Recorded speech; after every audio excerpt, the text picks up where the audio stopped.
Hey friends, welcome back to the Read Well podcast. This is Eddie Hood, and I am very honored and excited today because this is going to be a master class in critical thinking. This is something that is really important to our community because we spend a lot of time reading books and thinking about important issues. But how do you know that you're thinking correctly? How do you know that you're thinking without bias? How do you know you're not sort of tainting an idea with your own specific background, but you're coming at it in a rational way?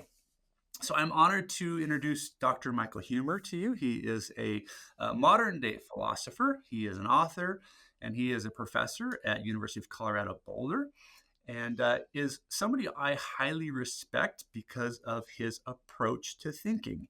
He sort of digs into some really hot button topics, but does it in a way that breaks them down and creates a clear statement of what the issue is, looks at the premise behind each idea, and then does the research to see if it's accurate or not. So, with that, Dr. Huemer, welcome to the show. How are you doing today? Oh, I'm doing great, and thanks for having me. It's great to be here. Yeah, I'm so excited. I've spent I would say the past year digging into your work. As many of the people who watch my show know, I left the Mormon Church about a year and a half ago. And then I went in and got I'm trying to get a degree in philosophy in my spare time. I'm going to say quote unquote spare time there. And in that journey, have been introduced to your work, and it has been really helpful to me. I love your writing style. First of all, um, it's a lot of fun to read your work. I'm just going to say that. Yeah. My main thing is trying to be clear. It's like some Yeah, people need to be eloquent. I just try to make sure you know what I'm saying. yeah. Well, good. So let's sort of jump into your background really quickly, and I'm curious to know, modern day are there philosophers today, or is this just something that happened back in the time of Socrates? Can you talk to us about that for just a second? Yeah, there are still philosophers.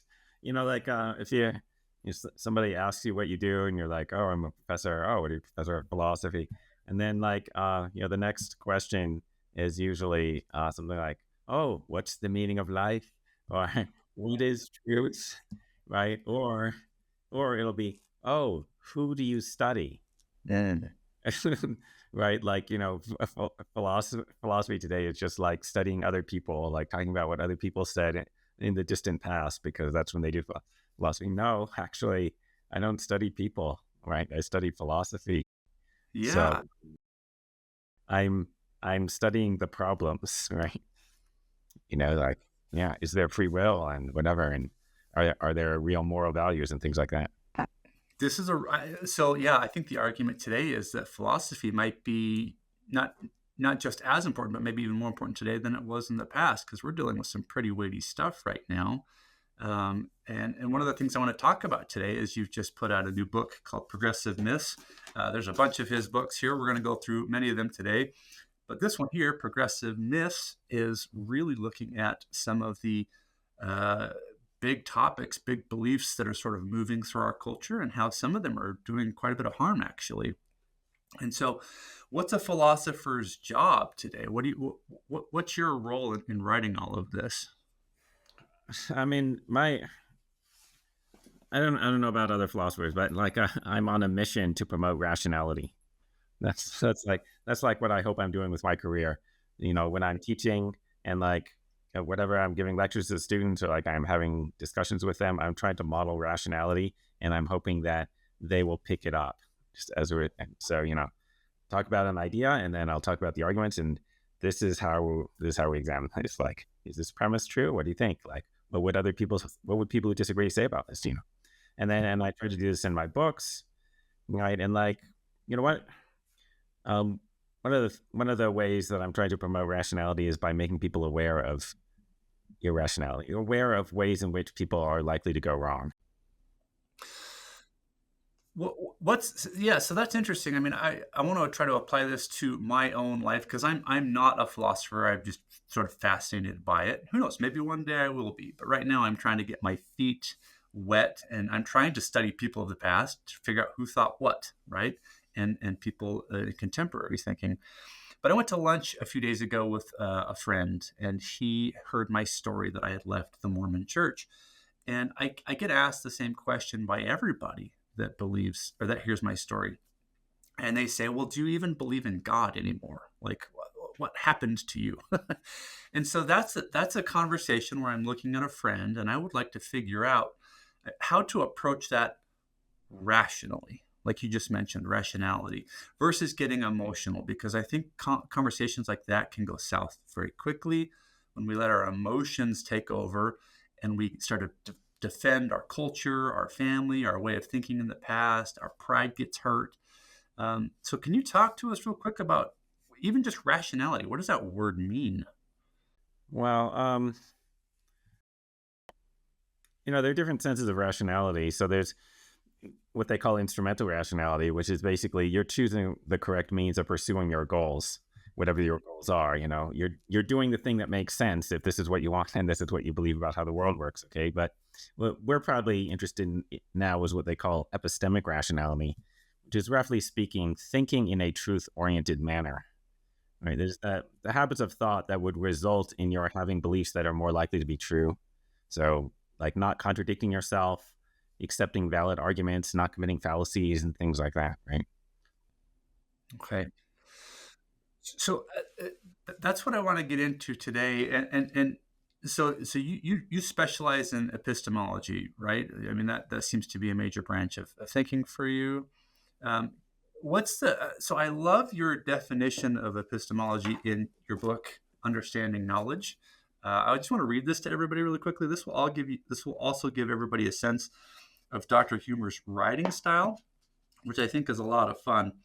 Um, so in this book, you're talking about the definition, and you say epistemology, aka the theory of knowledge, studies the nature of knowledge, whether and how we know what we think we know, whether or how our beliefs are justified, and stuff like that. Right. So I love the and stuff like that, Yeah, yeah. because that makes me feel like I'm reading somebody who I can sit down, have some coffee with, and just talk and geek out about this kind of stuff versus somebody who's preaching at me. Um, Well, you got to put a clause like that in there, right? In order to capture, right? Because like the way fields evolve, it's just like somebody starts talking about something, and then other people start talking about things, and they start talking about that, but they start talking about related things, right? That reminds me of this, but then it's kind of like all part of the conversation, right? So there's not going to be a simple, neat definition that covers the whole thing. So that's why there's stuff like that in there. right, right. Okay, so the definition then really is, how do I know that I know what I know? Essentially, that's the problem we're dealing with, right? I'm walking around and I think I know a bunch of stuff. I've got some beliefs in my head. I've done some research on things. How do I know that all of that is actually true, or that it's something I can rely on? Because again, I spent 25 plus years of my life walking around with a very specific sort of thesis statement as a member of the church, which for me was, if I wanted to go to heaven, I had to pay 10% of my income. I had to avoid coffee and tea. I had to go to the temple and do specific ceremonies and so on. And if I did those things, then I would be able to get into heaven. That was how I was sort of functioning in my life. And it's interesting because as a member of, we call it the church here in Utah, because it's like almost everybody's a member of the Mormon church. Um, you're often taught when you go to lessons on Sunday to not look at information from other sources, only read stuff from the church, right? That's Because a bit if of you a red look, flag, don't you it think? is a major red flag. But at the time, as members of the church, you think to yourself, well, that makes perfect sense because the church knows itself best, and I should go to the source for information, right? And so it felt like you were seeking truth by doing that, and by looking at other sources, you were looking at detractors or people who had sort of a vendetta against that ideology, and so you became very scared of those thinkers, and the church does a very good job of making you think, no, only listen to the leaders and read the handbooks that we print. It never once occurred to me that that's a red flag. Never once, you know? Um, And I think that's sort of indicative of some of the issues we have today. We're walking around with these beliefs, we're making statements about those beliefs, and we don't realize that we're doing this, whether it's with politics or with the way we treat our body, or how we view marriage versus whatever. So many issues out there. Yeah. So Yep. go ahead. It's like, so there's a sort of like made up anecdote in the progressivist book where, you imagine that a detective is looking into a crime, right? And he goes to interview this suspect, Lefty, right? And hey, Lefty, where were you on the night of January 16th or whatever? And Lefty goes, "How dare you question me?" Okay. And then, whoa, like I'm not accusing you of anything. I just want to know. Okay, well, I was with my mother, and go ask her. And if she says I was with her, it would be immoral for you to not listen to her. Oh, okay. But if she says I wasn't there, then don't listen to her. She's a liar. By the way, oh, and Lefty, would you give us your fingerprints? Because like we found some fingerprints. Wow, how dare you? Fingerprints are unreliable. Never listen to fingerprints. Never look at that. Like, what should the detective be thinking at this point? Right. And fucker's guilty. Like that's what he should be thinking. He doesn't want me to look at the evidence, huh? Okay. I wonder why. Okay, and that's what you should always think if somebody doesn't want you to hear, like they don't want you to learn more information about the Yeah. thing we're talking about. Yeah, and this sort of story is leading into our little master class today, and I'm dwelling on it because it's so personal to me, and I'm frustrated because I was in that sort of tunnel thought, that tunnel vision. But as an example, when you go to church on Sundays, the lessons are very sanitized; they're very scrubbed in terms of the history of the church and what happened. When you look outside of that narrative, there are lots of things that happen that make you as a member kind of panic and go, what? How do I not know these things? And the church has done a very good job at sort of glancing over or hiding many of the things that would scare its members. It's hiding the evidence, right? And so that's sort of what we want to get to today for everybody that's listening is wherever you're at in life, to sort of dig into the evidence rationally and then make a decision versus just blindly accepting what we're told, which is actually hard to do. Why is that hard for us to do, Dr. Huemer? Why are we so happy to just blindly accept what people tell us, what media tells us, what our church leaders tell us, and so on? Yeah, I mean, it depends on what the subject matter is, right? But Right? when you're thinking about religion or political ideology, it's sort of like, well, people need something to orient them in life. They need a conception of like what they're doing in life. What's my role, and why is this meaningful? And also, like, they need a sense of community, right? And so you get this from religion, but you also get this from political ideology. So like I see something similar happening with the progressive ideology, where people join it and it gives them a sense of community of like the like-minded people working for a common cause, whatever, right? And also it gives them a story about the world and what their place in the world is. And then, well, if you start to question that, then you might lose that. So you have like sort of psychological needs, right, that are being satisfied. That's actually interesting. When we chose to leave the church, I was not expecting this, but we very much experienced the the phases the phases of grief or whatever it's called, where you go through denial and pain and all of those things. It felt like we had lost not only that narrative and that part of our life, but it felt like somebody had died in my life, like my mother had passed away or something, because I had relied on this ideology for so long, and now that it was gone, I lost that community, which, by the way, definitely lost the community. they, um, Once you step outside of the circle, you're not a part of that crowd anymore, and it's been interesting living in our neighborhood where everybody's a member of the church, right? It's been actually quite hard. Luckily, they're still good to our kids, and they're very nice people. They're very kind people, but we can definitely feel that we are out of the circle now, right? Which is weird. But yeah, experiencing that sense of grief has been hard. And I think I think none of us want to feel that. And so we would rather sort of go along with the flow versus being an outcast. It's kind of scary to be an outcast sometimes. Yeah. Like yeah, I mentioned earlier the different senses of rationality, right? And it might be instrumentally rational, to maintain beliefs that are epistemically irrational, right?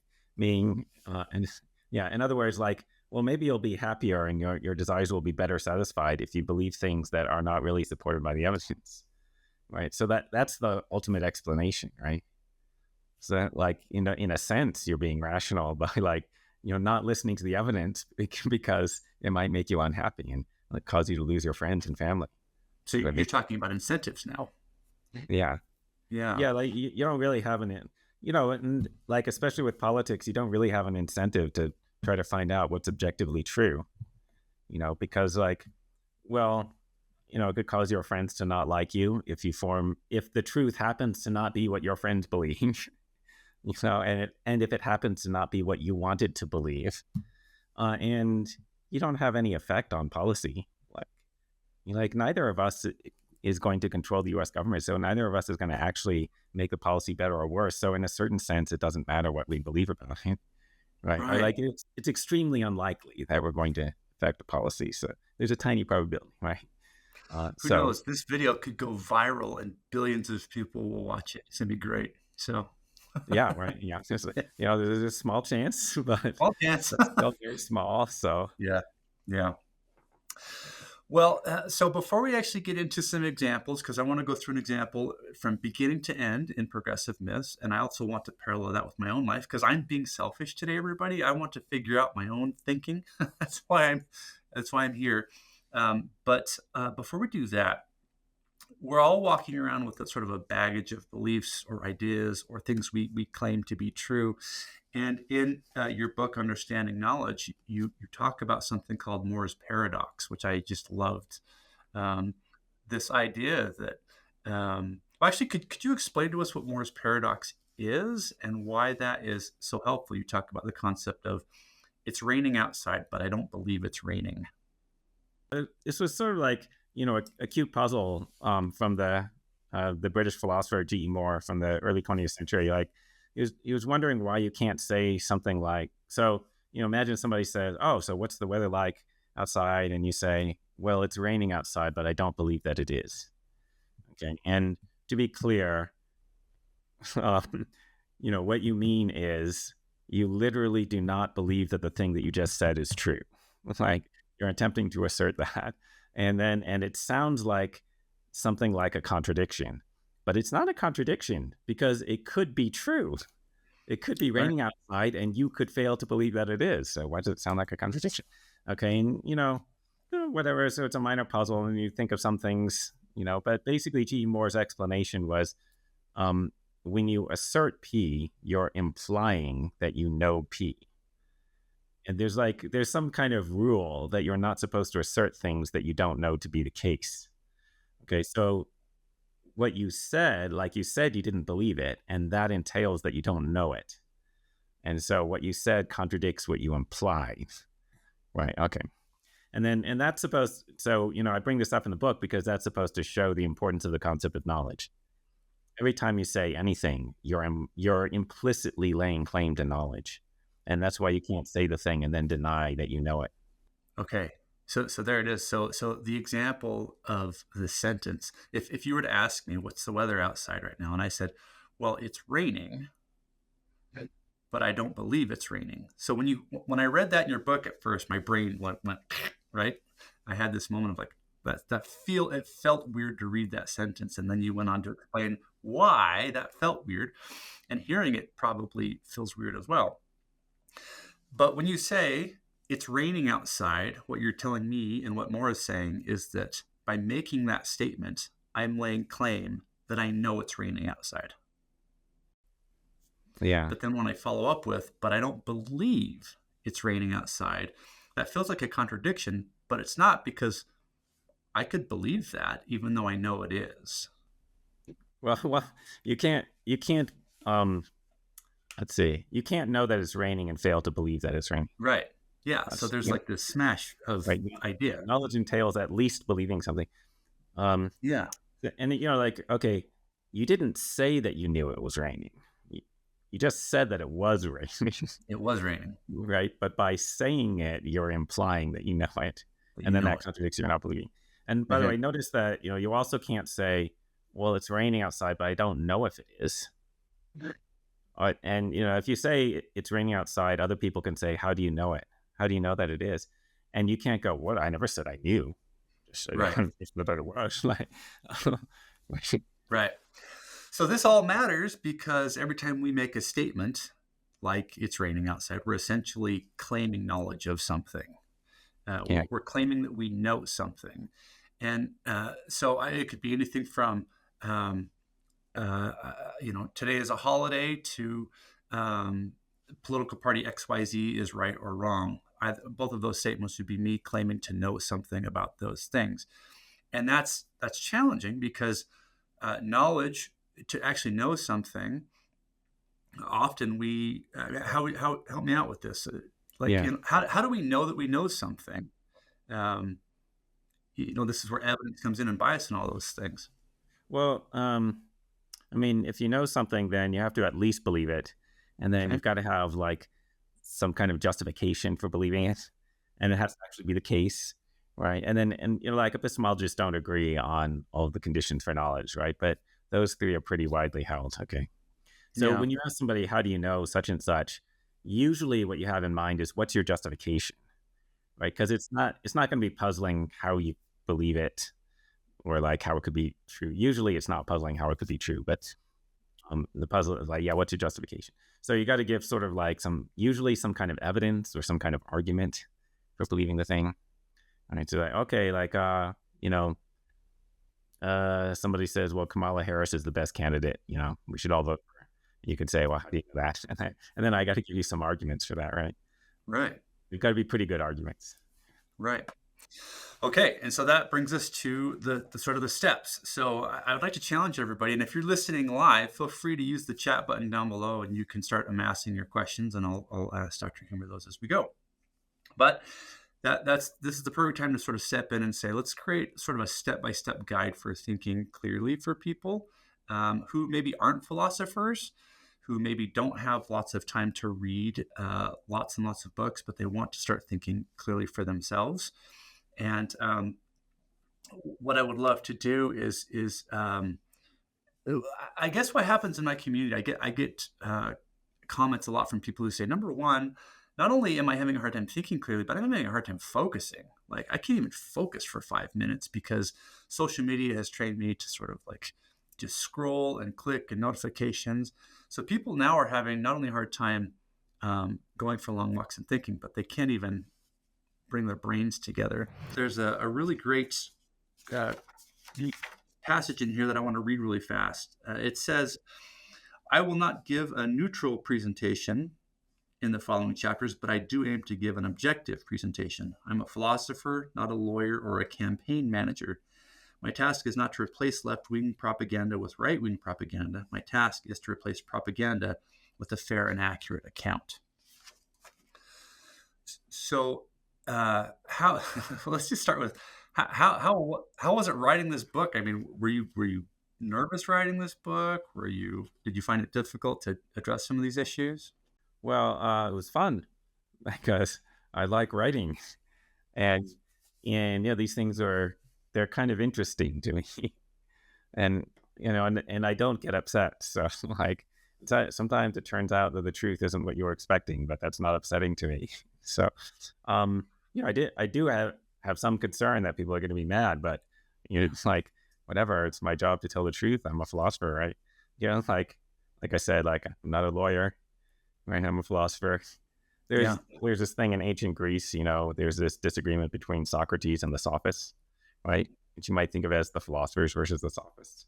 The sophists were people who were like paid to argue, like Mhm. lawyers, right? Yep. So, okay, yeah. So, the job of the philosopher is to tell the truth, not to convince people of a specific side, right? So, Mhm. that's what I got to do. Luckily, I have tenure, so that officially they can't fire me for I love it. being, yeah, Yeah, for sure. Well, I think it's important that before we get into this, because in this book we're talking. I mean, you're talking about myths, and I want to break down what you mean by the word myth. But you go over racial myths, feminist myths, gender myths, economic myths, science myths, and so on. These are some really big topics that we've sort of wrapped our culture around. But I think it's important that everybody understand this definition of myths before we get into this. On page 2, Dr. Huemer writes, a progressive myth is, first, an empirical factual claim. And I want to break these terms down, but we'll read the whole thing. Which, 2, is believed by many progressives. 3, seems to obviously strongly support an element of progressive ideology, and yet 4 is demonstrably false or highly misleading. So I think that last part is really important, that you're having a conversation. We're not attacking people. We're not saying racism doesn't occur and so on, but we're saying there are specific events that we might have gotten wrong as a culture, and they're demonstrably we're able to prove that. So let's just break this down. A progressive myth is an empirical factual claim. Let's start with that. What does an empirical factual claim mean? Yeah, empirical means it's based on observation. Yeah, ultimately you have to make some kind of observations. And I put that in there because I didn't want the myths to be matters of opinion or like philosophical stances or value judgments or something like that. So like equality is intrinsically valuable. Like, you could agree or disagree with that, but like, I'm not going to say that's a myth, right? It's a matter of opinion whether that's true. And I don't mean that there's not a truth about it, but it's not an empirical fact. Like, you can't do an experiment to see if that's true. And factual claims. So like, just that there's an objective fact about it. Okay. So there's some disagreement about whether there are objective facts about what's morally right or wrong.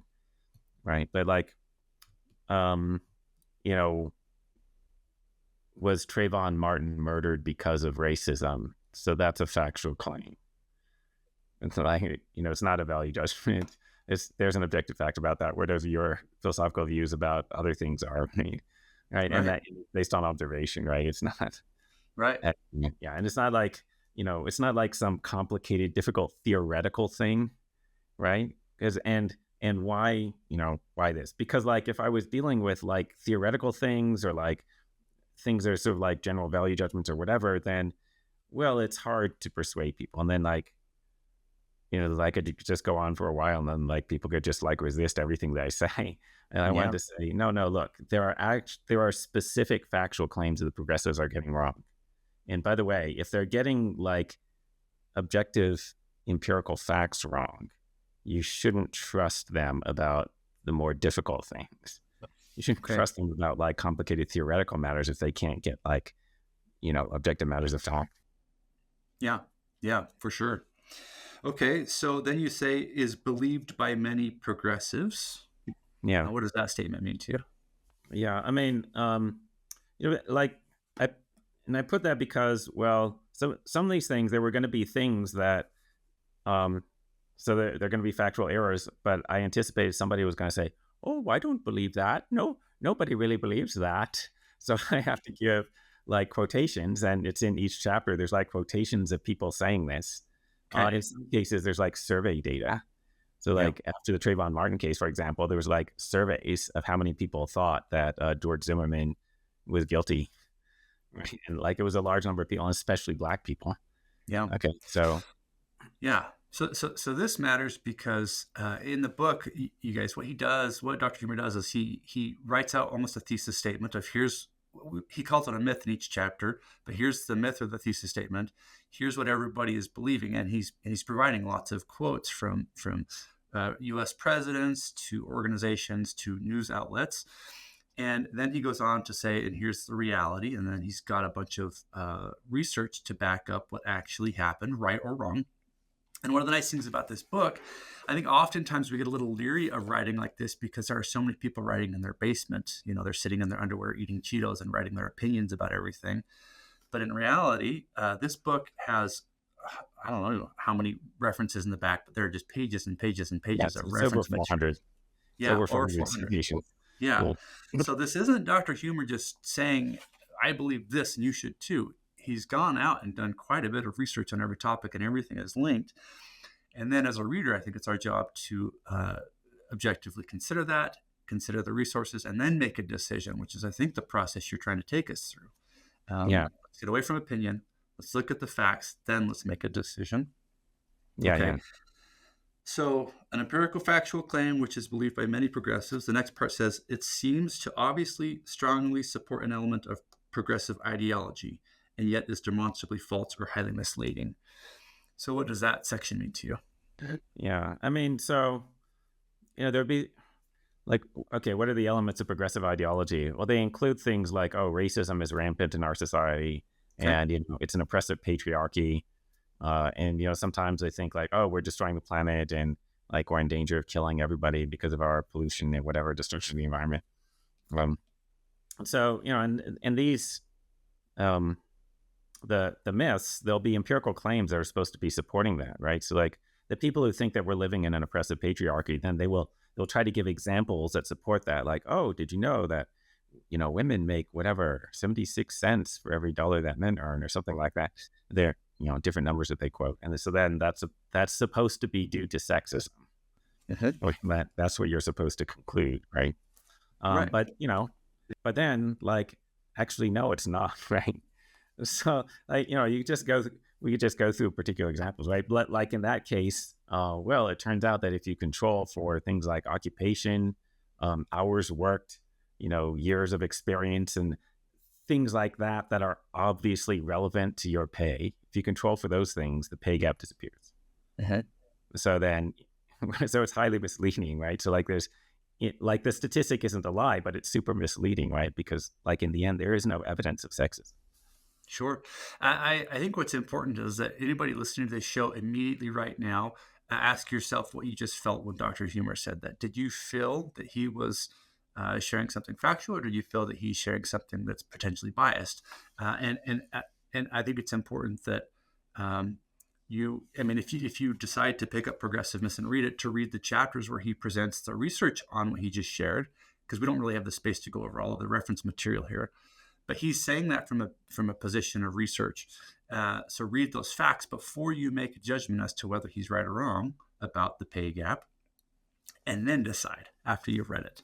Yeah, and like, by the way, if I could comment, like, when I was trying to debunk the myths, I didn't want to just be relying on my opinion. I didn't want to be relying on partisan sources. So like, the sources that I rely on are generally like really mainstream. Like, there'll be like academic papers that are published in like major journals, or like some of them will be like government sources. Like when I talk about the Trayvon Martin case, like, so look at what happened in the trial. Yeah. Look at that police investigation. Okay. Yeah. If there's a government report written on something, like, so it's not like I'm looking at these right wing, I'm not like looking up Breitbart News or something for the information, right? So like, if you want the objective truth, like you should be receptive. What's interesting is that, so the first part of the book here talks about cases like Trayvon Martin, and like Dr. Huemer just mentioned, you didn't just listen to public opinion or culture. You went through and looked at all of the investigation reports, what happened in the courtroom, and you present a lot of that here, and it's linked. But then at the end of that sort of section of the book, you also give us 3 non-myths where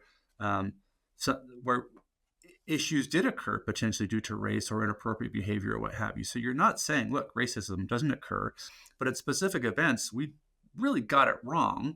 And in some events, we could still improve as human beings. Is that a fair statement?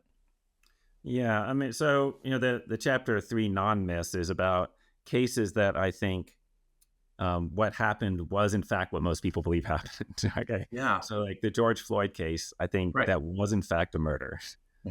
Right. Well, I think it was an accidental killing, but it was culpable. Right. So put it that way. So you might consider it manslaughter. Okay. But Derek Chauvin, like he was correctly convicted. By the way, the outcome of trials is usually correct. So like Chauvin got convicted because he did it. Okay. And George Zimmerman got acquitted because he didn't do it. Right. And you should not be surprised by this, because the jury members had to listen to all the evidence. They had to sit there for many hours while both sides presented all the evidence that they could. And the pundits on the news do not have to do any of that. They don't have to listen to anything. Okay, so And you really shouldn't listen to the pundits. neither do we, right? We listen to something on the radio, and we hear somebody that's of one persuasion or another persuasion make a statement, and then we just go along with it and believe it. We also aren't sitting through hours and hours of evidence to Yeah, objectively figure out what happened. yeah. Major issue. Yeah, well, no, I mean that's why you should defer. You should usually defer to the jury outcome. And Yeah, it's like they're not infallible. Sometimes they get wrongs, right? But they generally know more than we do, right? but it's better than a news outlet just sharing an opinion. Yeah, yeah. Yeah, Or like yeah, just like these opinion people who get they get positions on TV or whatever. They get followers and readers because they're entertaining. yeah. Each Oh, of us okay, good. entertaining All right. thing is not necessarily the correct thing. Like the truth is rarely maximally entertaining, right? And so like Right. the media selects for they don't select for the most honest people. Let's put it Yeah. that way. What does this say? Is if it bleeds, it reads, right? Yeah, The comment. Before we get into that, I'm bouncing around your book because it's just so good. But there's a on page 4 of Progressive Myths. I wanted to read this too because this I feel is something that everybody needs to hear before we get any deeper here. You talk about where we're all coming from as human beings, and you say the way we work is typically more like this: we adopt a political ideology when we're 20 years old and know practically nothing, based mainly on our emotional temperament and a smattering of misleading factoids. We spend the next several years rationalizing that ideology, which we cling to ever after. If our original reasons for adopting the ideology are undermined by later evidence, we invent new reasons for holding on to the same beliefs. If you're clever enough, you can rationalize nearly any ideological belief in the face of nearly any body of evidence. Okay, excellent. yeah, so when we're 20, we're super emotional, we're trying to figure life out, and we sort of pick a camp, right, based on several factors, and then we spend the rest of our life justifying that decision versus being open to new evidence, new ways of thinking. Yeah, that's common, right? And like it's really hard to convince an academic to change their mind about something that's important to them, right? And you're like, okay, like the professors are smart and highly educated people, right? And so like, oh, so they should know the truth, right? Not necessarily, right? Because it could be that they're using their intelligence and their knowledge to rationalize a predetermined position that they adopted before they had that knowledge. Yeah. Right. And so, like, if you're a smart person, you can figure out ways of avoiding changing your belief, right? You can come up with rationalizations for why some evidence doesn't really refute you, which a dumb person would not be able to think of. And so, like, you could actually be worse at getting to the truth if you're No, if you're interesting. biased and not just motivated by getting to the truth. Then it may be harder for you to get to the truth. Especially if you've spent years and years doing research, and your brain is tuned in to looking for details and connecting ideas. We're really good at sort of selective memory or cognitive bias or whatever it is, where we just pick out the stuff that makes sense to us, and we somehow delete everything else. Like it doesn't even exist. It's not even in the book. Um, Yeah, this is like what they call confirmation bias, which is very well established, very well known in psychology. Bias towards information that confirms what you already believe, or, I mean, it's kind of weird. Like if you don't even have a belief about something, but somebody asks you whether a thing is true, you're biased in favor of the thing. Like whatever they asked you, you're biased in favor of finding evidence in favor of it rather than evidence against it. yeah, Right? Like, if you already believe something and like you hear evidence, you remember the evidence that supports it, and then you like forget the evidence or don't notice the evidence that went against it. And then we just like look for evidence that supports it. So, like, you go to the news sources that you already know are kind of going to agree with you, and then you just like don't go to the other sources. right. Right. This takes me back to my experience being a member of quote unquote the church, where we're told don't look at any other sources, only look at what we write and what we say, because that's the source of truth. And we were happy to just go along with that because it confirmed everything we thought we knew or believed. Like, It was terrifying to look at other potential thinkers, and so we didn't. Who wants to live in fear? Just better to be safe and feel comfy, you know? yeah, yeah. But then you should ask yourself, like, what are you really trying to do? Like, are you trying to understand reality? 'Cause, right? Or are you just trying to confirm your existing beliefs? Okay, if you're just trying to confirm your existing beliefs, then keep doing that. But I don't think that that's good. I think we human beings should live in the truth, right? Like whatever it is, even if it's unpleasant, we need to know it.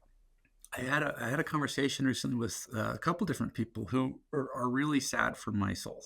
Um, and I said, listen, I genuinely want the story of the church and of the experience of God to be true. I just don't believe it is. And then they would get, it's not that I don't want it to be true. I do. It's a beautiful concept, right? But that doesn't make it true. And that's the hard part. We're so emotionally tied to that concept, especially if you lose a loved one. You really want that message to be true now, Yeah. somebody that you greatly miss. So there's a lot of weight to our beliefs. Um, well, okay, let's jump in here. I want to just pepper one more concept in here before we get into the Trayvon Martin case and how you thought through that.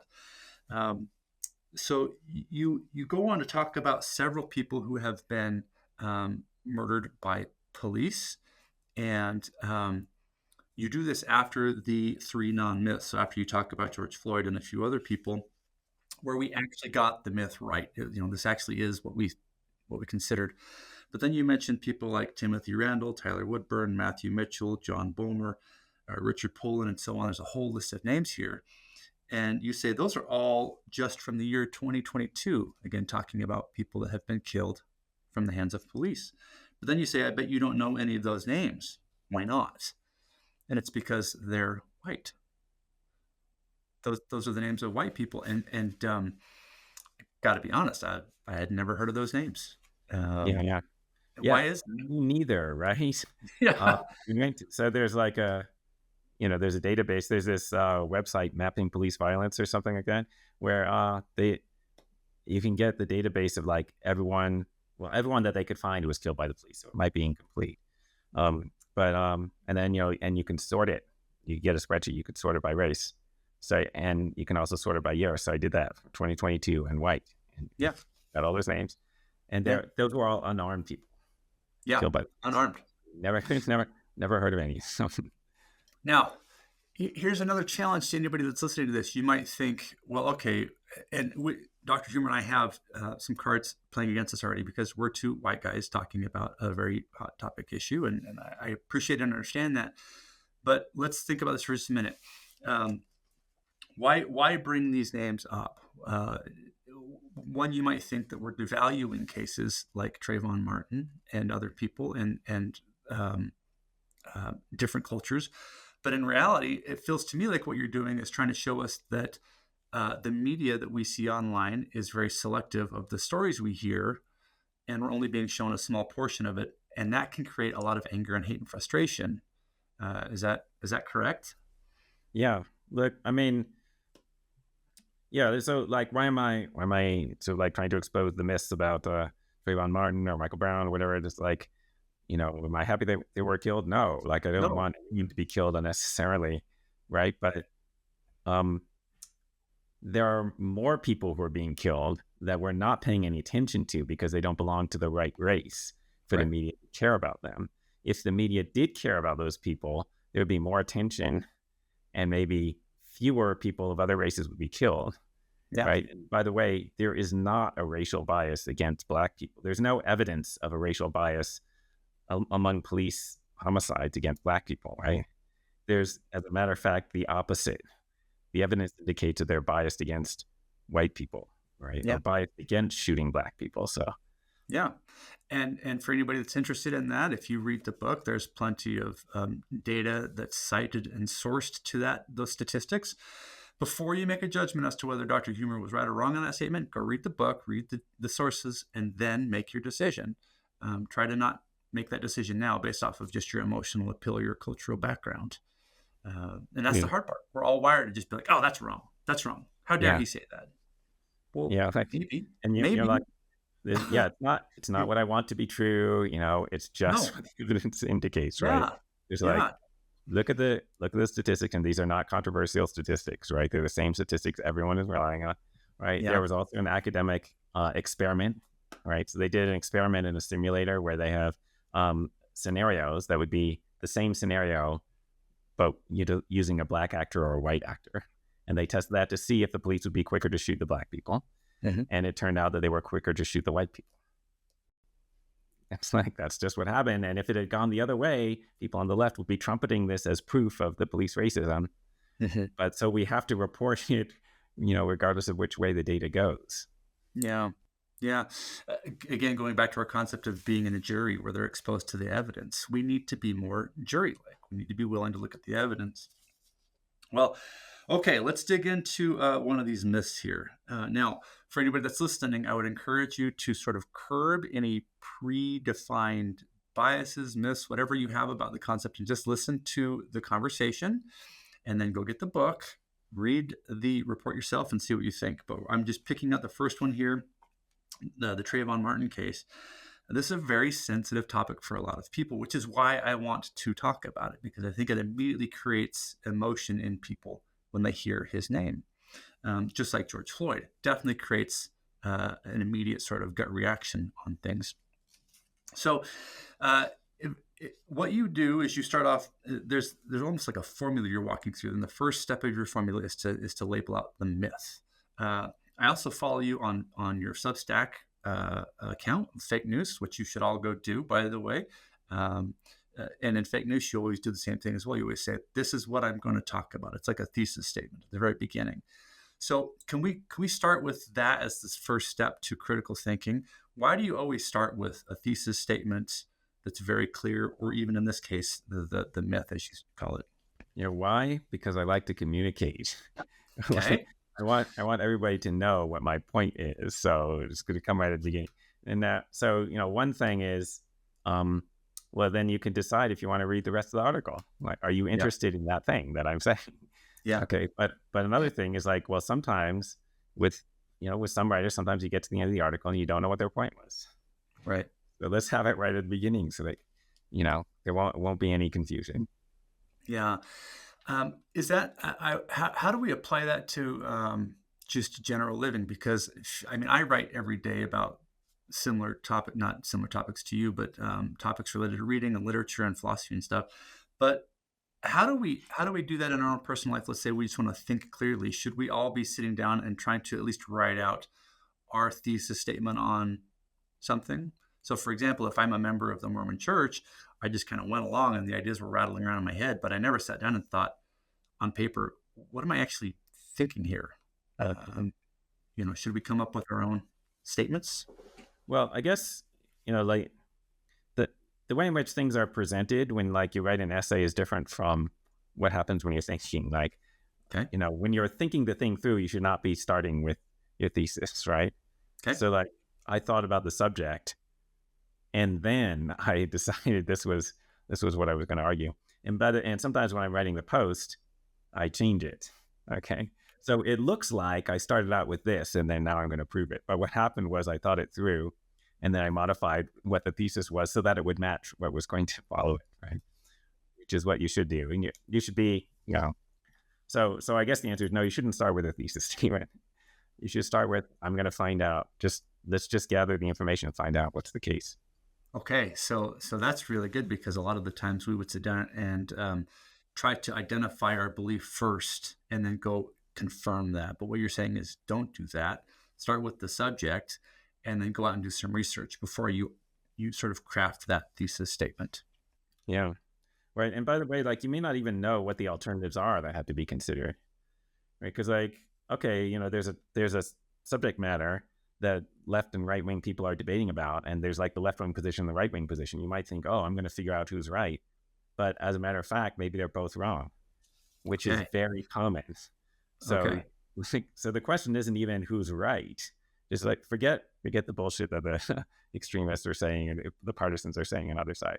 Let's just, like, try to gather information and see if something jumps out at us, right? See if we see a Okay. pattern in the data. The step one is sort of know what you're trying to understand, but don't make a decision about it yet, and go out and gather some data. So most of us would gather data by doing a quick Google search, Yeah. right? I love when people say, "Oh, I did some research on subject XYZ," which is really just a simple Google search. A Yeah. few of us are going into the academic literature, reading books that look at both sides of a topic, which, by the way, every concept has at least two sides to it, right? Usually. But so, Things that are worth discussing usually have two sides. Yeah. yeah, yeah. So how can we guard ourselves from, as we go out and do our research, how can we guard ourselves from that confirmation bias you were talking about earlier? Well, so if there's a topic that you know there's a controversy about, you have to know what the different sides say about it. Like, if you know the reasons why people would believe the thing you believe, and you don't know why anyone would not agree with you, Mhm. then you don't know what the hell you're talking about. Right? Like, if you understand why people would support gun control and you don't understand why anyone would oppose it, then you don't know what you're talking about. You need to find out. And the reason is not going to be because they're evil. If you think the reason is because they're evil, then again, you don't know what you're talking about. Because it's probably not like half the people are evil, right? Yeah. Okay, so that's actually fun. And not knowing what you're talking about or thinking is actually an okay. That's actually a good place to start if we can just acknowledge that, right? Like I've lived my entire life thinking that gun control is bad. Everybody else is evil, right? If we can just start with, oh, uh, maybe that's not true. I need to learn about both sides first. That's probably step one. Um, and so let's go through this Trayvon Martin case. So in the beginning here, you make this statement, the thesis statement, the myth, whatever. Trayvon Martin was murdered due to racism, and his killer was then acquitted due to racism. So that's what we're exploring, right? Then That's the main idea. But you're saying you didn't start with that. You just went into this event and said, "There's a lot of opinion about this. I need to do my research first." Is that fair? yeah, I mean, so like as we mentioned, there was a chapter about the non-myths. So like, I looked into multiple cases, and then some of them I concluded that it really was what we thought it was. Yeah. And some of them I concluded that it wasn't what people thought it was. Yeah. Okay. Well, let's. So there's some interesting things here. Um, I'm going to bounce around a little bit, but on page 10 in Progressive Myths, you talk about an NBC News statement that was made about the event that probably stirred up a lot of heat. You wrote, NBC played an edited clip from the police call in which Zimmerman is heard to say, "This guy looks like he's up to no good. He looks black." Sorry. And that's the statement, right? And that's what we heard. That's what we heard. So of course, if we hear that, I mean, I get offended by that. I'm like, oh man, that just sounds awful. Like, why would you say Yeah. that? That's awful. But in fact, that's not exactly what was presented in the actual recording, right? Yeah. NBC edited this thing, and I'm just going to read this. It's not super long, but it goes back and forth. It says Zimmerman. This is what Zimmerman said. He says, "Hey, we've had some break-ins in my neighborhood, and there's a real suspicious guy near Retreat View Circle. The best address I can give you is 111 Retreat View Circle. This guy looks like he's up to no good." So there's the first part that ABC got. This guy looks like he's up to no good. Or he's on drugs or something. It's raining and he's just walking around looking about. Then the dispatcher, which gets cut out of the NBC article, says, "Okay, and this guy, is he white, black, or Hispanic?" And then Zimmerman says, "He looks black." So NBC cut out all of that stuff so that all we hear was, "This guy looks like he's up to no good. Uh, He looks black. he looks black." Right? Okay, can we just like open that up for a Yeah. minute? Yeah. um, Yeah. Bit of a deceptive edit, wouldn't you say? yeah. And Um, and I think what's important about this is not just what it implies about that case, but like what it implies about how the media operates. right. Why would they do that? It's like, Yeah. well, their business model is not founded on their keeping the public informed making sure that you get accurate beliefs or anything like that. Their business model is based on attracting attention. Yeah. That's what they get paid for, attract attention so that then you can sell it to advertisers. Yeah. So, there's no mechanism that forces them to tell the truth, right? Yeah. So they put that, and then some people said, hey, that's misleading, but nothing bad happened to NBC, and they attracted more attention. So they succeeded. And so what you should think is, I wonder how often they're doing that. Exactly. Yeah. Well, the challenge here is that when we see something in print or online, we, for some reason, have an immediate belief that it's true because it's been printed. You know, and that's a real problem. I'm constantly teaching my kids that just because it was on Google doesn't mean it's accurate, right? And they'll happily believe random thoughts or ideas Just that they because find it's on the internet, right? Right. Somebody printed it, so it's got to be true. The internet says it's the case. One, we're not really motivated to go out and dig deep because it's hard work to get the evidence. I mean, you probably went through a lot of time. Well, I know you did a lot of time and effort to get this information and put it together into a cogent sort of thought, right? Most people don't want to do that work, so we're just going to believe NBC and go, the guy was racist. It makes sense to me, I think I'm an academic, so I could spend a year doing research and writing stuff, but ordinary people can't do that. Right. But that is part of why I wrote this book, so that, they don't have to do that, at least not for these specific issues, but there's a whole bunch of other issues, of course, can't cover everything. Yeah. Yeah. So the media is sort of putting out some edited information to create some emotion, to get people to view, to watch, to click, whatever it might be. But in reality, so what's happening here most people know the Trayvon Martin case, but just as a quick summary, this young man was visiting his father. He was not supposed to be in the neighborhood because he was a visitor. He had gone to the store to get something and was on his way back from the store. Right? It's raining outside. And the problem is we're in a neighborhood that has experienced lots of theft and break-in over the past few years, so much so that the neighborhood instituted a neighborhood watch program. And if you're not familiar with that, anybody listening, that's essentially the people in the neighborhood working with the police to report suspicious behavior, and they literally walk on patrol around the neighborhood, or they'll keep watch from their house or whatever because so many bad things have happened. Unfortunately, many of the break-ins that have happened in the past were from young black men who were causing some of the challenges in the community. Now, George Zimmerman is in the neighborhood, and he is essentially the one who helped start the neighborhood watch, and he's on duty at the time. He's walking around, sees this young man, and the young man, he's never seen him before. He's visiting his father, right? So he's not a typical resident of the neighborhood. So this is somebody that's not we don't recognize him. But two, because he's kind of lost, he's like looking in at houses and trying to figure out where he goes. So from Zimmerman's perspective, it just looks a little fishy, right? So it's completely reasonable that he would call the cops and say, hey, we've had some break-ins in the past. We've had some problems. There's a guy walking around. He's looking at homes. What do I do? Is that sort of the first basis of what's going on here? Yeah. So, Zimmerman so he was aware of these break-ins, and he was trying to help people and he was trying to stop them.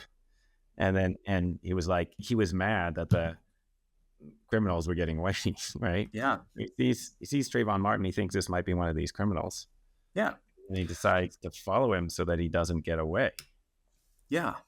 You can understand why he would do, although it turned out to be not a good decision, right? Yeah. Yeah. So he calls the cops. They tell him, hey, we don't need you necessarily to follow him. So he starts to walk around and look for an address because he doesn't know the exact address of where this guy's at, and he's moving. And then we have this sort of altercation where the story that we're told is that Zimmerman attacked and shot Trayvon due to racism. And you make a comment here where there are there are problems with witnesses and stories and what have you, because really we have two people at the scene of the crime. We have Zimmerman and we have Trayvon. But we also have, there was one independent witness that saw what went on. And you make the comment that it's easy to see why George and Trayvon's families might lie, essentially to protect them. So it's really hard to trust the testimonies of family members because they're biased towards protecting people. And I'm kind of going on with all of this because I'm looking at it from the perspective of like, how do I parse through all this as a as a guy living in Utah to know what's right and what's wrong, right? Yeah, and by the way, just so that people get this, like, why is the family's opinion relevant? There was a recording where somebody is crying for help, okay, and George Zimmerman's family says, well, that was obviously George crying for help because Trayvon was beating him up, and then Trayvon's father initially said that wasn't his son, but later changed his mind to agree with Trayvon's mother that it was Trayvon who was calling for help. Okay, so now you're like, okay, who should we believe? Yeah. Yeah. And that's relevant because like it's relevant to who was beating up whom. Yeah. Yeah. So like George Zimmerman's story was that Trayvon was beating the shit out of George. And Trayvon's family was saying, no, George was just like beating up Trayvon because he's an asshole, and then decided to kill him. The independent witness the police found, somebody who is not biased either way, said that Trayvon was on top of George, beating him, and George was on the ground screaming. And then we have some forensic evidence which proves that might actually be the case as well, because the gun was essentially. Can you explain that evidence? Yeah. So in the trial, a forensic expert testified that when the gun was fired, it was in contact with Trayvon's shirt, and it was like a couple inches away from his skin. Okay, so that doesn't really make sense if George was on top. It does make sense if Trayvon was on top, leaning over George, and then his shirt would be hanging off him. Okay, so the gun could be touching the shirt but not touching his skin. So that's probably what happened. Yeah. Right. So Trayvon was probably on top of George, beating up George, as George Zimmerman said. Yeah. And then you go through several other pieces of evidence here, which were brought up in court and were shown to be hoaxes or what have you. There's a letter that that the prosecution relied on from a girl named Diamond Eugene and so on. Yeah, it was quite incredible. Yeah. So I think that's sort of what I want to get at is we're hearing a very small piece of information from the media, but in fact, there's a lot of nuance to things. If somebody were to walk away from listening to this episode, Dr. Huemer, and think about the Trayvon Martin case or the George Floyd case, where we mostly got that one right, or so on, what would you say is probably the number one skill we should be developing as listeners of media? How do we deal with this? Now, I don't know if this is a skill, but you should be learning skepticism. You should just learn that. Yeah, like, if the thing that you're hearing is entertaining enough that it would spread, even if it wasn't true, then you should be suspicious. Like maybe they're just saying it because it's entertaining. And what happens is, like, one person could start the story. They could start saying something, and if it's entertaining enough, it just spreads. And like all the other people who are spreading it are not exactly lying because they just believe the first person, right? But most people don't question what they hear. Like if they hear something that sounds entertaining, and especially if it fits their ideological presuppositions, then they just start spreading it. So, we didn't mention, but like some of the other amazing things about this, like, so there's like one of these mainstream media reports said that after the altercation, George Zimmerman didn't show any injuries on his head, where Zimmerman said that Trayvon was like slamming his head into the concrete. Okay. And so the news say, but there were no injuries on his head in the police photos. But there are. Yeah. And I reproduced the photos in the book, and it shows like blood on the back of his head. Right. Yeah, he looks pretty beat up. Yeah. Just like exactly consistent with what he told the police happened. Okay. So I don't know why the news got that wrong. But it's like, Yeah. So and then that thing about the letter from Diamond Eugene. Like the prosecution got this witness who testified and said that she was Trayvon's girlfriend and that she had written this letter to Trayvon's mother to describe what had happened. Okay. And the letter is signed Diamond Eugene. And the name of that witness is Rachel Jeantel. Okay. And they're like, oh, why did you sign it Diamond Eugene? And she Right. said, oh, that's my nickname. And also like she was, I think she was 19 or something. And then Yeah. she was a different age so the family got this lawyer, Trayvon's family got this lawyer who had said in a press conference that they had gotten information from the girlfriend, and then he had reported the age of the girlfriend. The lawyer said the girlfriend was, I think, 16 or something, and Rachel Jeantel was 19 or something. She was a different age, and then so she just said, "Oh well, I lied about my age." Like, huh? Okay. And it turns out that there actually is a woman named Brittany Diamond Eugene, whose pictures were on Trayvon's phone.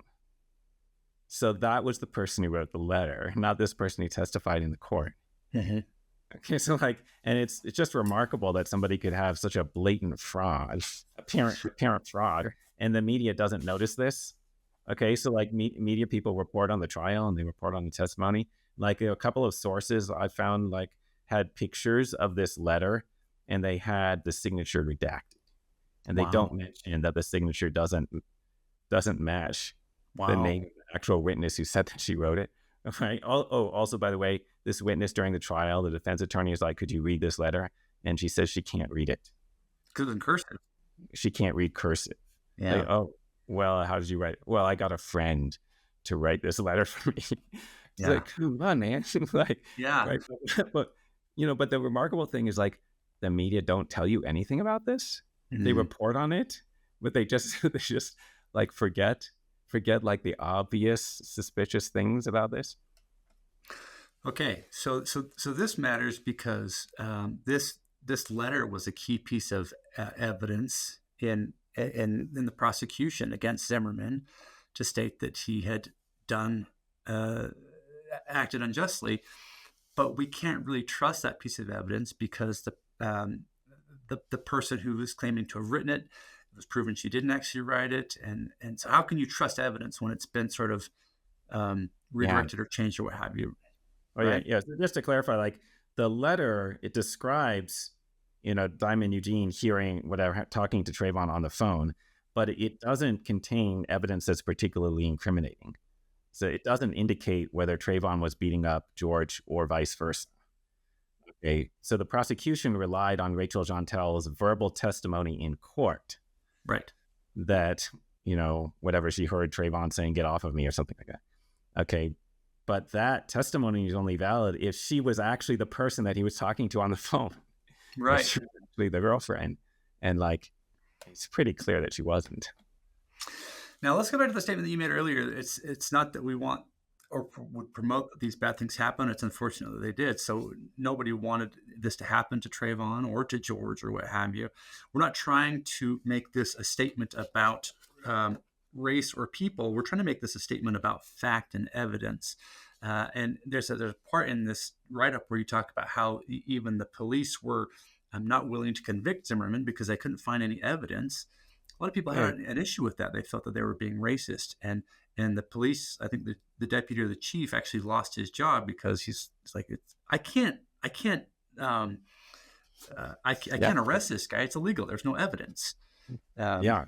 Yeah. You're not allowed to arrest people when you don't have evidence.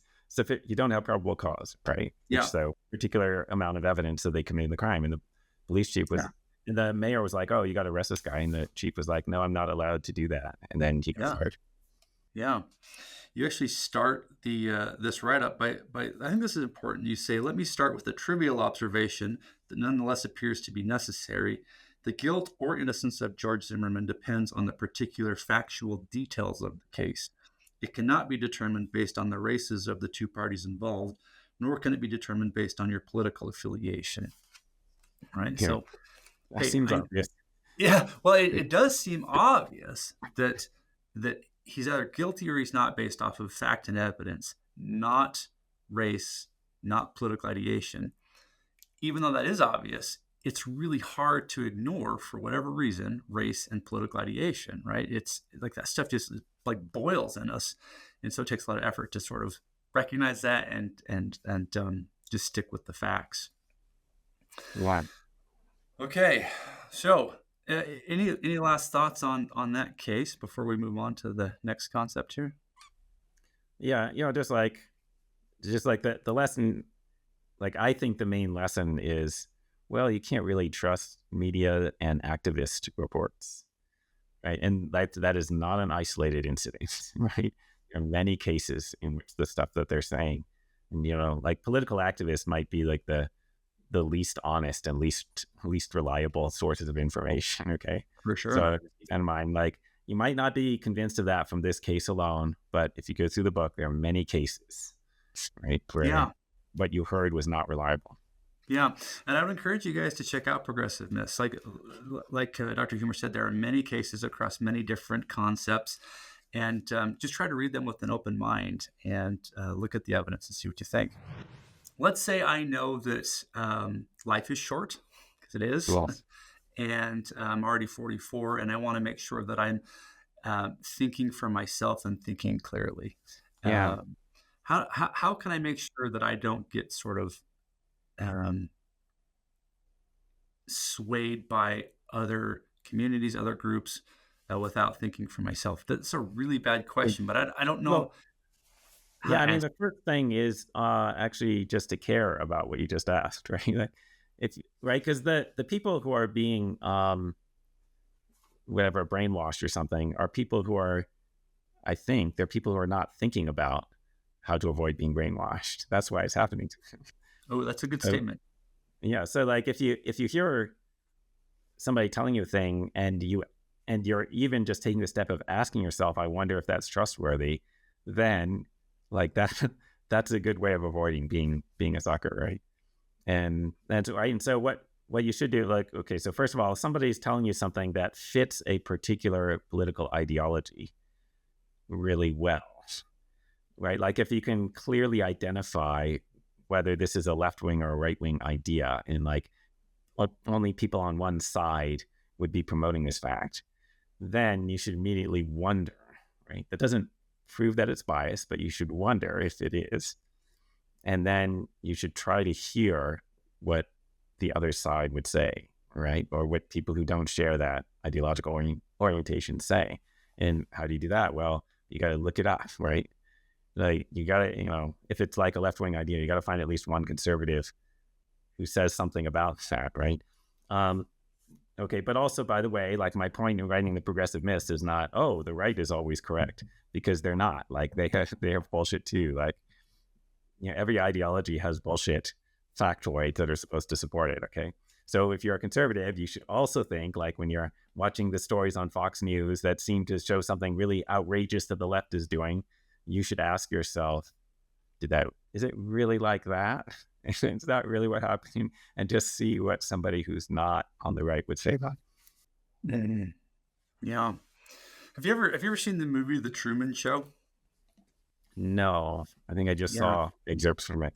Yeah, I mean, it's ultimately it's a story that features Jim Carrey, and he's born into a movie production, a movie stage or whatever, and there are cameras all over this fake world, and everybody watches him grow up and live his life, and it's all fake, right? His neighbors, his job, his everything, it's all fake. And there's a moment where he actually escapes the show and he comes out into real life, and Yeah, it's this sort of very heartfelt, emotional thing. Um, and that's like leaving the church. Yeah, well, it is like leaving the church, but it's also, like you said, if you hear a very right wing idea, just to take a moment to say, well, who's on the left that's talking about the same thing? Let's just read that. Just read it. You don't even have to like dive in and become a leftist or whatever, but just read the opposing opinion before you make sort of a Move. decision. Yeah, yeah.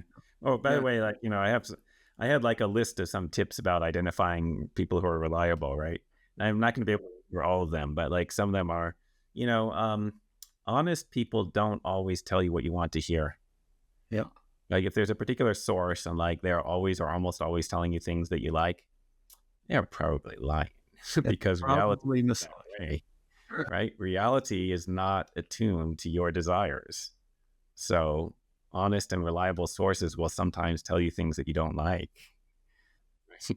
Another thing is like, well, more reliable people, they frequently use qualifiers. So rather than saying that something is always definitely the case, they'll say, well, it's usually like this, right? And then, reliable people sometimes correct themselves because they care about what's true. And like they do, like I just noticed that I said something wrong. Be like, oh, wait, sorry.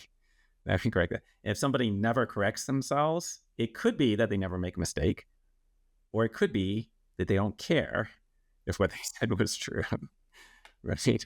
Another thing is like, well, reliable people take some cognizance of objections.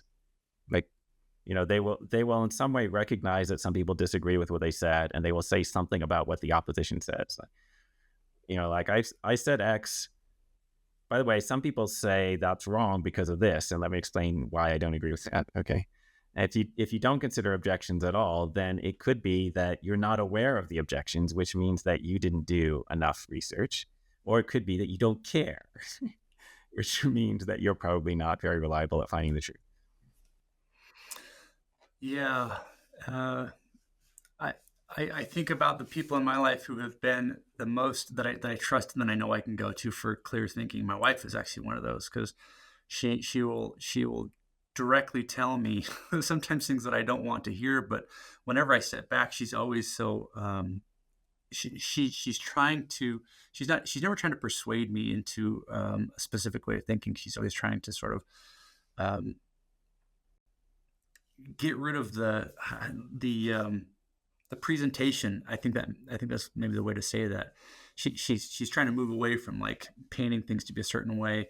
I think we all have one or two people like that in our lives, or maybe specific authors that we know we can trust. And I think that's another skill. One, asking, is that really the way it is? But two, looking for these reliable people and um,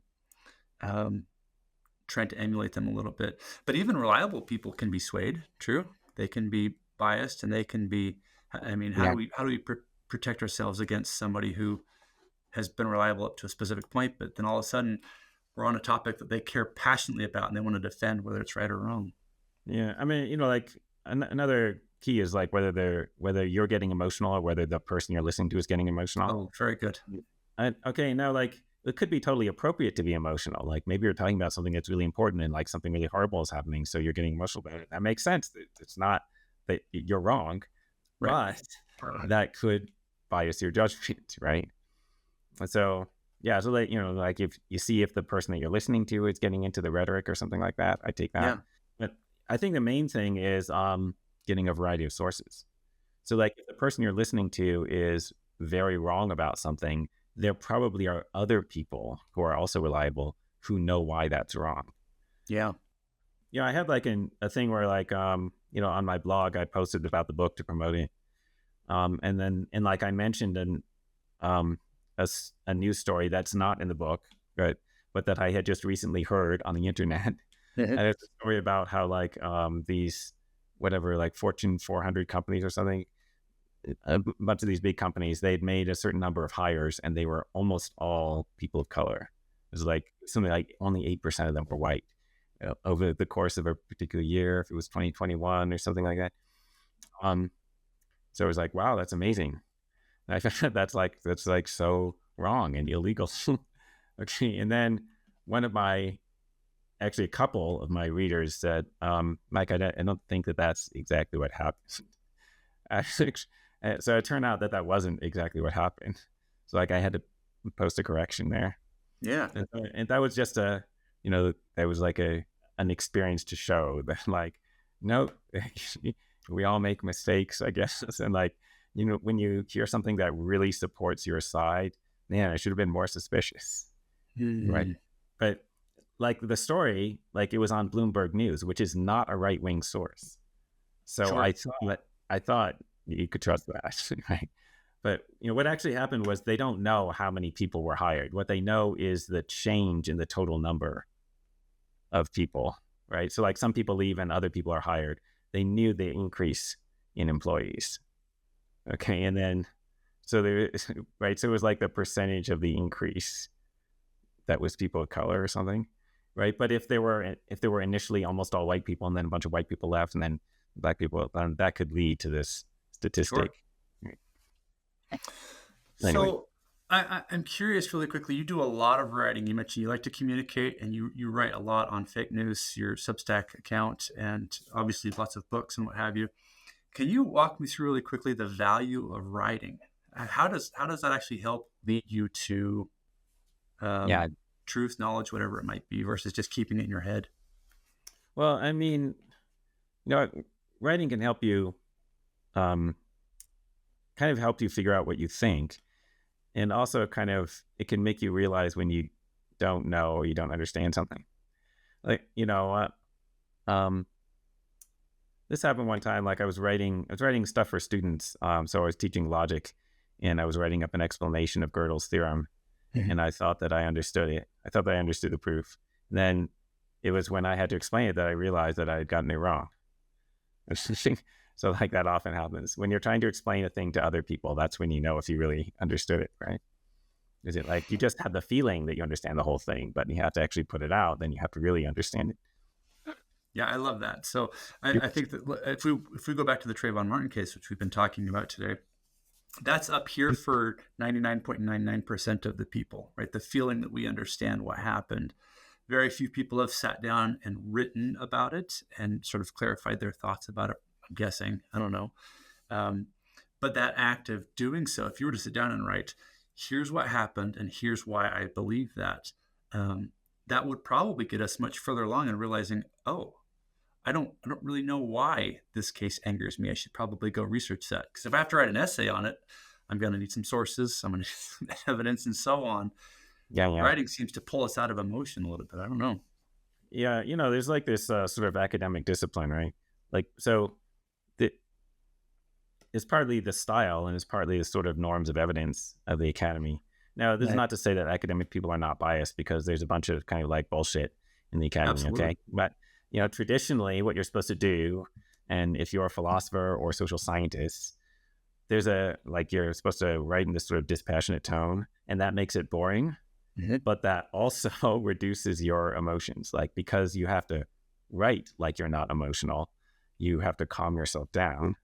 And then there's this norm that you have to discuss the objections. You have to discuss other views and reasons why you might be wrong, which you don't have to do just like in ordinary everyday life. Okay. And then that just makes you think about those things. And then, you have to like cite sources. And so like it just kind of like imposes this discipline on you. So if you try to write like, semi academically, I guess, like, you don't have to write an academic paper if you're not an academic, right? But sort of like take on some of these norms, right? Yeah. Say, think about like what are your sources? Tell people what your sources are. Address the reasons why you might be wrong, and try to take a rational and not emotional tone. That's going to help you. It's going to help you know the truth if that's what you want. So, for everybody listening, maybe it would be a good exercise for each of us to pick one thing that we quote unquote know to be true, whether it's something related to religion, politics, government, family, marriage, health, whatever it is, something that you feel you know to be true, and write that at the top of a piece of paper, physically write it out, and then try to write at least one paragraph of how you know that to be true and see if you can supply some evidence to support it, not just your emotions. I think that one exercise might be enlightening for people to realize, oh, this is a feeling, not knowledge. I better go do some research here. Yeah. Yeah. I mean, it Yeah, depends on what the thing is, right? Like, okay, well, I know there's a desk in front of me, so that's going to be straightforward. Well, right. because I saw it. If it's a political thing that you think you probably don't know. Yeah, for sure. Well, this has been very helpful for me. I hope all of you have gotten something out of this, and for everybody that's listening. Uh, when somebody like Dr. Huemer speaks, it's really important that you do your own critical thinking. And so I would encourage you to go pick up his books. The three of my favorite are Progressive Myths, which is his newest one coming out, Understanding Knowledge, which I really love because I'm a philosophy guy trying to get into it, and then Knowledge, Reality, and Value is how I first got into his work. And I think if you read those with an open mind, you'll have your own little masterclass on thinking critically. Also, subscribe to his Substack, Fake News, and you'll find some great writing on things that are happening in contemporary times. Dr. Huemer, is there anything else you'd like to share with people before we wrap up today? No, we covered it. Yeah. Find my books and read my blog. Absolutely. Yeah, do so. I think that's a very helpful thing to spend time thinking about complicated issues. A lot of us are scared to do so. Again, people will message me on Facebook or what have you after my podcast. They want to think about challenging things, but they don't really know where to start, and they also feel like they can't focus. So those are really great places to start if you feel like you want to start your brain in the right direction. And whether you agree with Dr. Huemer, myself, or other people, before you make that decision, try to go through the process of thinking critically and asking those questions. Dr. Huemer, thank you so much for your time today. It's been a huge pleasure for me to have you on the show. Oh, you're welcome, and thanks for having me. It's great talking to you. All right. Well, thank you. Take care of yourself, and for everybody else listening, as always, remember to read slowly, take notes, and apply the ideas. I'll see you next time. Thanks for listening.